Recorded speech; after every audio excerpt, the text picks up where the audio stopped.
રામ રામ મિત્રો, આજે આપણે પહોંચી ગયા છીએ તરણેતરના મેળાની પવિત્ર ભૂમિ પાસે બિરાજતા ખાખરિયા હનુમાન દાદાના શરણોમાં. શું તમે જાણો છો આ મંદિરનું નામ ખાખરિયા હનુમાન કેમ પડ્યું? પ્રાચીન સમયમાં આ જગ્યા ખાખરાના ગાઢ વૃક્ષોથી ઘેરાયેલી હતી. લોકવાયકા મુજબ વર્ષો પહેલાં આ જ ખાખરાના એક વૃક્ષમાંથી હનુમાનજી મહારાજ સ્વયંભૂ પ્રગટ થયા હતા. સાક્ષાત પવનપુત્રના આ પ્રાગટ્યને કારણે આ પવિત્ર સ્થાનનું નામ પડ્યું ખાખરિયા હનુમાન. સમય જતાં આ નાનકડું સ્થાન આજે એક વિશાળ અને ભવ્ય ધામ બની ગયું છે.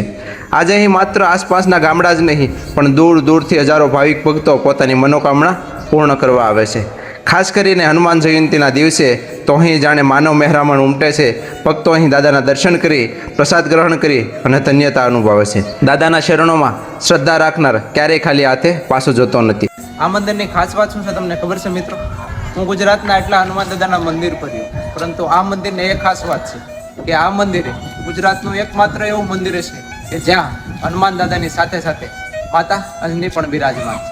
તો તમે પણ આ હનુમાન જયંતિએ ખાખરિયા હનુમાનજીના આશીર્વાદ લેવાનું ચૂકતા નહીં. આપ સૌને હનુમાન જયંતિની ખૂબ ખૂબ શુભેચ્છાઓ. તો બોલો જય બજરંગબલી.